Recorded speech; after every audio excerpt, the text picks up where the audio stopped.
C'est l'histoire vraie d'un thérapeute qui a aidé à soigner un quartier tout entier de criminels malades mentaux en utilisant cette méthode hawaïenne appelée Ho'oponopono. La réalité, un mot tellement rassurant et pourtant tellement trompeur, qui nous cache le fait que nous sommes tous en train de l'halluciner. Demandez qu'est-ce que la réalité à 8 milliards de personnes et vous obtiendrez 8 milliards de réponses différentes. Et s'il existait 4 phrases qui auraient le pouvoir de transformer ce que vous appelez la réalité, cette réalité dans laquelle nous jouons les victimes, alors que nous en sommes les créateurs. D'ici la fin de cet épisode, vous ne verrez plus jamais le monde de la même façon. Et ces 4 phrases vous donneront le pouvoir de reprendre le contrôle sur tous les aspects de votre vie. Mais comme vous le savez, de grands pouvoirs impliquent de grandes responsabilités. Alors n'allez pas plus loin si vous n'êtes pas prêt. Reprogrammez votre subconscient en seulement 21 jours avec notre dernière formation Esprit Subconscient. Voulez-vous recevoir une vidéo totalement gratuitement pour apprendre à reprogrammer votre subconscient et transformer votre vie? Alors il vous suffit de cliquer sur le lien qui se trouve dans la description et répondre à un questionnaire qui vous prendra moins de 30 secondes à remplir. L'idée fondamentale, c'est que il y a des tragédies dans nos vies parce que nous ne cherchons pas quelle est l'origine du problème. Et c'est toujours en soi. Si je vous vois agir de façon déplacée et malaisante, ce n'est que mon expérience de vous. Si j'efface cela, vous ne pouvez pas être comme ça. C'est impossible. J'ai entendu des dizaines de milliers de personnes qui ont utilisé ces 4 phrases pour des problèmes d'argent, des problèmes relationnels, des problèmes de santé, des problèmes avec leurs animaux, avec leur employeur, des problèmes d'entreprise, des problèmes dans le monde, pour absolument tout et n'importe quoi. Et ce qu'il se passe, c'est qu'il y a 2 concepts fondamentaux.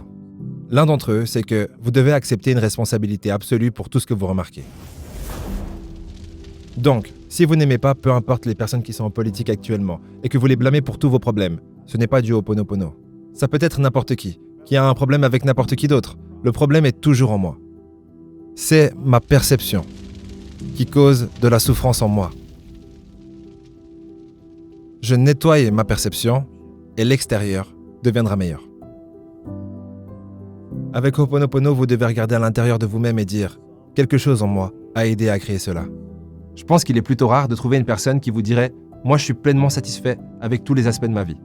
Dans la plupart des cas, la plupart des gens se sentent souvent incompris sur un aspect ou un autre, sur un sujet ou un autre. Et l'idée, c'est que cette incompréhension ne vient pas de l'extérieur. C'est pas les gens qui vous entourent qui ne vous comprennent pas, mais c'est vous-même qui ne comprenez pas la situation dans son ensemble.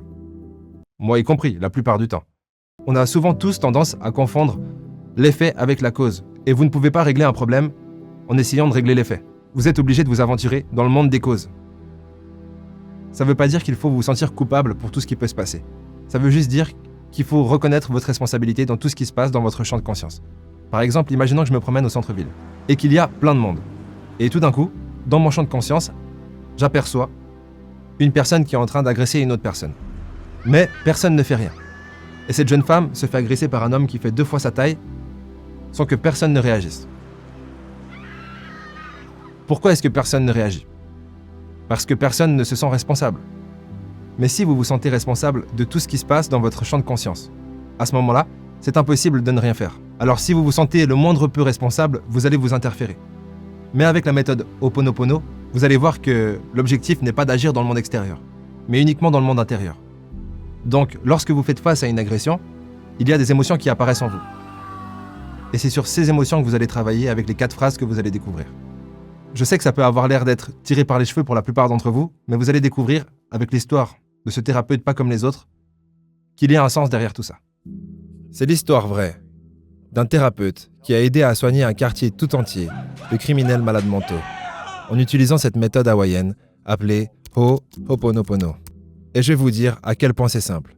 Il y a 4 phrases. Et ce que le thérapeute faisait, il travaillait dans l'hôpital de la prison pour malades mentaux. Ces gens étaient attachés et sous sédatifs parce qu'ils étaient tellement dangereux. Il y avait des meurtriers, il y avait des violeurs, ils étaient violents. L'hôpital de la prison n'arrivait pas à garder le staff et à garder les docteurs. Dans une dernière tentative désespérée de trouver un docteur, ils ont trouvé ce thérapeute hawaïen qui a dit « Eh bien moi je peux venir et je serai là en tant que votre thérapeute. Et cela satisfera les exigences de l'État. Mais je ne vais pas faire de la thérapie traditionnelle. Je vais faire Ho'oponopono. » Donc il a commencé à faire Ho'oponopono, ces 4 phrases. Et alors qu'il le faisait, ses patients ont commencé à aller mieux. Il n'avait plus besoin d'être attaché. Il n'avait plus besoin d'être sous sédatif. En quelques mois, ils ont commencé à être libérés, sous les termes qu'ils étaient entièrement soignés. En 4 ans, ce quartier a été fermé. J'ai fait des recherches à ce sujet, je l'ai interviewé, j'ai écrit Zéro Limite, qui est une histoire à ce sujet. J'ai fait des séminaires avec ce thérapeute. Et ces 4 phrases sont tellement simples. Il dit ces 4 phrases à l'intérieur de lui-même, à sa connexion à l'univers, à Dieu, au divin, à Gaïa. Peu importe comment vous voulez appeler ce pouvoir supérieur, on a tous des mots différents. Je l'appelle le grand mystère ou le grand quelque chose. Ce thérapeute disait souvent, avez-vous déjà remarqué que lorsqu'il y a un problème, vous êtes là, signifiant que vous êtes le dénominateur commun. Vous participez à ce problème sans le savoir. Donc vous endossez la responsabilité de, même si c'est sans savoir comment est-ce que vous êtes responsable, peu importe de quelle façon folle vous l'êtes. Donc vous endossez la responsabilité, comme par exemple, je vois que je ne m'entends pas bien avec ma sœur. Ce n'est pas ma sœur, c'est la perception que j'ai de ma sœur. Le problème est par là. Ma sœur n'est pas le déclencheur est ici, en moi. Tout cela revient à ce dont on a parlé. Tout est à l'intérieur. Et cela vient d'une croyance. Et une façon de changer cette croyance, cette perception, c'est avec Ho'oponopono. Préparez-vous pour le plus gros mindfuck de tous les temps. Lorsque vous marchez, il est impossible que l'environnement, donc le sol, ne défile pas sous vos pieds. Vous êtes d'accord? Et donc, ce que vous jugez être vous est inséparable de l'environnement. Ce qui pourrait vouloir dire que vous êtes autant l'environnement dont vous avez conscience que votre corps physique. Jusque-là, je sais, vous êtes sceptique. Mais maintenant, imaginez. Tous les soirs, vous allez vous coucher. Et quand vous allez vous coucher, vous dormez. Et quand vous dormez, vous rêvez. Et lorsque vous faites un rêve, imaginons ce rêve par exemple. Vous vous promenez au centre-ville. C'est un rêve. Et du coup, vous voyez quelqu'un, la même personne qu'avant, qui agresse une pauvre jeune femme. La vérité, c'est que vous êtes, vous, dans le rêve qui voit la scène, vous êtes la scène et l'environnement, vous êtes le centre-ville, vous êtes l'agresseur et la femme qui se fait agresser. Même si vous faites ce rêve dans l'illusion que vous êtes un spectateur, vous-même, qui observez la scène. Vous êtes la scène dans son ensemble. Et même si ça n'a pas l'air d'être le cas, vous avez un contrôle sur la scène dans son ensemble, sachant que c'est vous qui êtes en train de rêver. Et lorsque vous vous réveillez, qui est-ce qui vous dit qu'on n'est pas exactement dans la même situation? Et que vous êtes autant l'environnement que vous, lorsque vous rêvez? Qui vous dit que vous ne rêvez pas encore?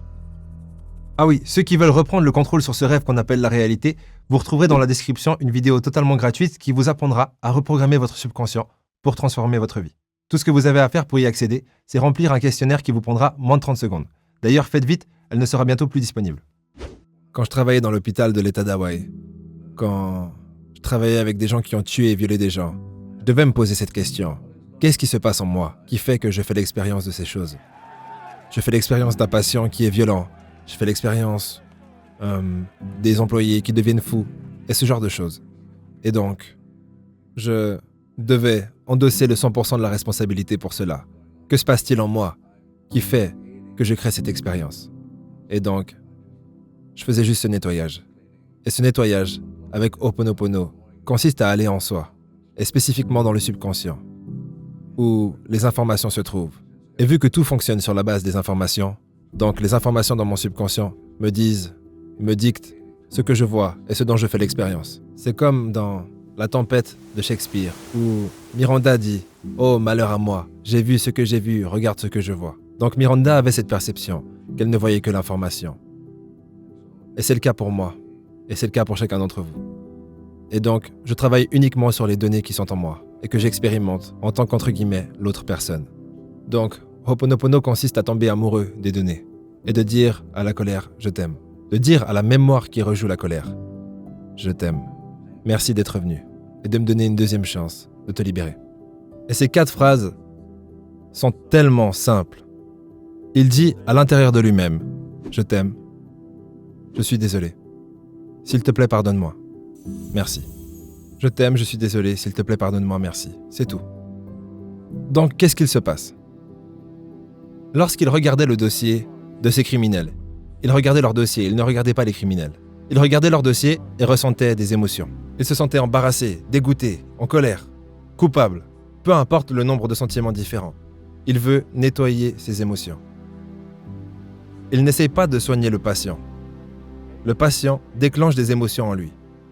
Donc peu importe ce qui est déclenché en lui, il le ressent Et après, c'est comme s'il parlait au divin, à l'univers, au grand mystère. S'il te plaît, pardonne-moi. Merci. Je t'aime. Je suis désolé. Pour faire simple, c'est un peu comme une prière, où il dit « S'il te plaît, pardonne-moi ». Je ne sais pas quelle partie de moi ou de mes ancêtres ont aidé à créer cette personne, ce système de croyance en eux.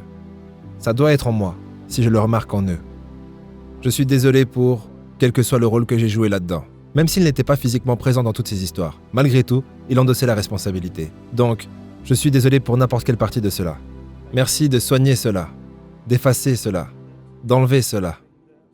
Je t'aime pour cette guérison, cette libération, pour ma vie, pour ce nouveau départ. Le résultat venant de répéter ces 4 phrases encore et encore et encore, ses sentiments en lui disparaissaient.